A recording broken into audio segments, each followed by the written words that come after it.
Danny, thank you so much for doing this. How are you?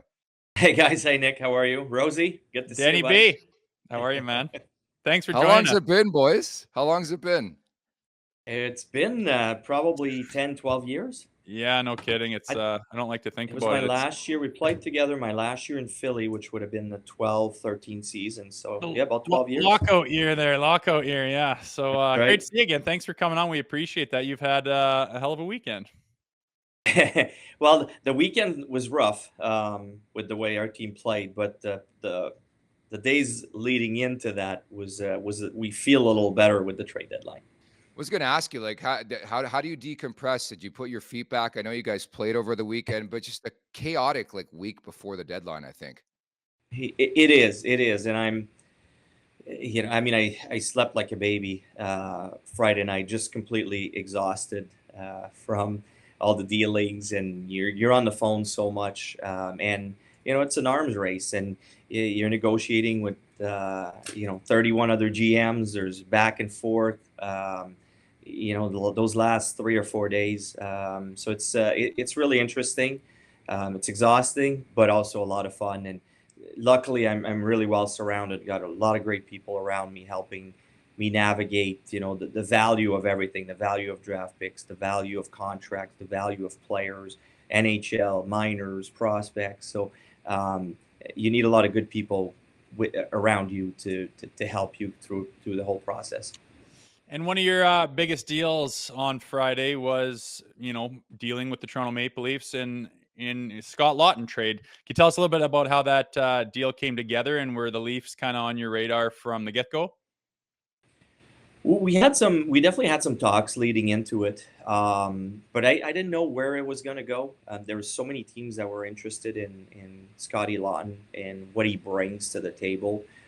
Just the leadership part alone, there's not a lot of players that going into it that you're like, okay, we know we're getting a great leader for the locker room first and foremost. The grit part, the defensive games, the versatility of Scotty Laughton. He can play on your first line for a few games as a winger. He can play on your fourth line as a center. He can move it up and down the lineup. He can kill penalties. He was playing net front on the power play with us. And obviously, we're not as deep as the Leafs are this year. But he played in so many different positions, and he's just a jack of all trades, and so helpful for a team going into the playoffs because you're going to be faced with adversity along the way. You're going to be faced with injuries along the way if you're planning on making a long run. Having a guy like Scott Laughton really helps your team because he can plug them in so many areas. So yeah, the Leafs were one of the team. We felt it was a good fit for them, along with a lot of other teams, and things escalated pretty quickly on Friday. We had a good feeling that a trade was going to get done with Scotty Laughton on that day, and the Leafs stepped up. Can you describe what the war room was like just in those like couple hours? Because obviously the whole Rantanen conversation, the dominoes falling, the play of chicken, like it's like a massive poker game, isn't it? It is, and it's a risky game that we're all playing because you don't know what the other side's thinking. Obviously, we understood that Rantanen was the first chip, and we had to wait to see what and where that was going to end up. And then all of a sudden, I think a lot of teams got surprised because they didn't know what was going to happen with Nelson. And Nelson came on the market. That put another stop to it. But once those two guys went, I think it opened up, and teams. It was definitely a seller's market. There was not a lot of versatile forwards available. So for us, I think that's why it made Scott very enticing for teams.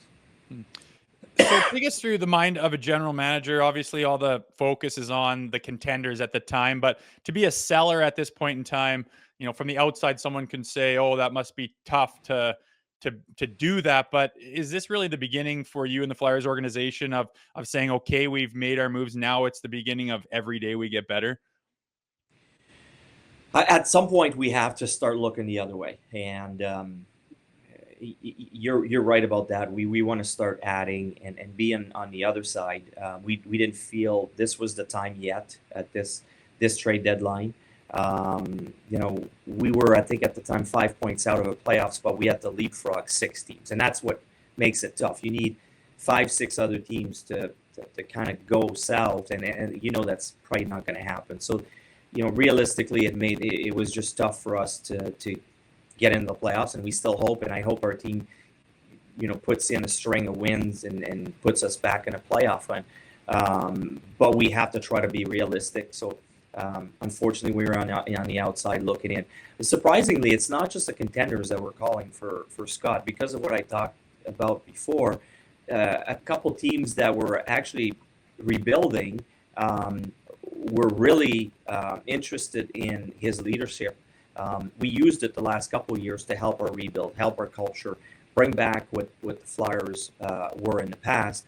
And a couple teams saw that, and that's why they called on him too. The teams that were rebuilding and showed an interest in Scotty. So it was really interesting. It wasn't just contenders that were looking to add Scott Laughton. I'm so fascinated, like just being a GM in this day and age. Like, do you have like a certain trade that you're willing to expect? Like, you guys obviously have the map of every team in the league in your war room. Like, what goes into being like, okay, we're ready to take that deal and act upon it? Well, there's a lot of people around you. There's assistant GMs, there's advisors, there's scouts that have seen the players play, and we have a vision.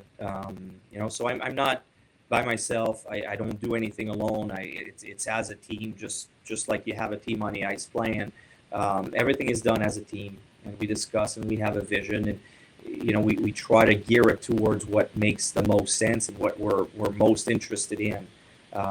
Package-wise, on the other side. The interesting part with Scotty Laughton is we didn't need to move him. There's so many teams interested in the packages offered were just very enticing. And that's why we decided to do it, because we feel where we're at a timeline for the organization. It's going to help us in the future.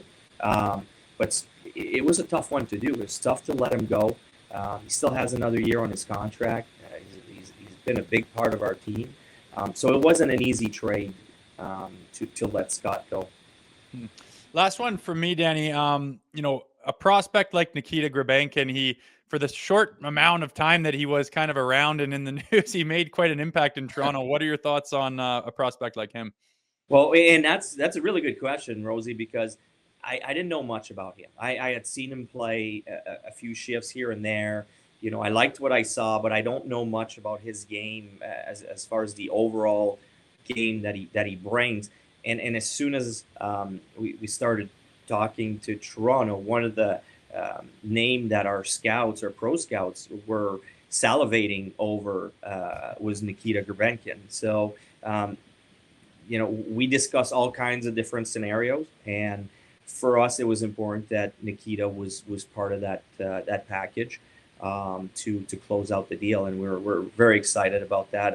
I keep hearing good things about him. Our scouts are really excited. I can't wait to go watch him play. We're going through all the visa stuff right now to get him in the U.S.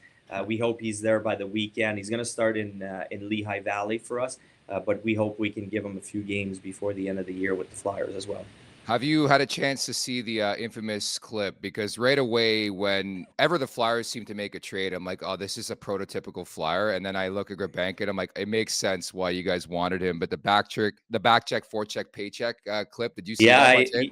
And you know what? I had a good laugh about it. And that's something I would have expected from Rosie to say.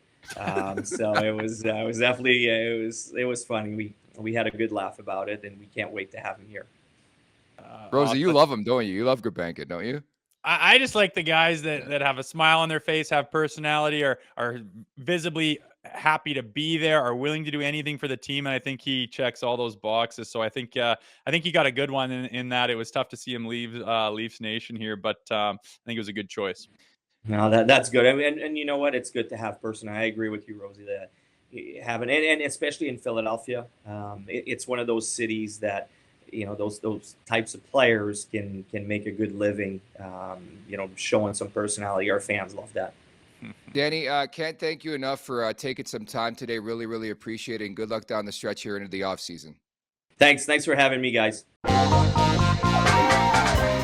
Make sure to check out more of our content right here on the Leafs Nation YouTube page. We got long form interviews, we got clips, we got epic rants by Jay Rosehill. We simply have it all. And don't forget, you can find out much more at theleafsnation.com. Thanks so much for watching.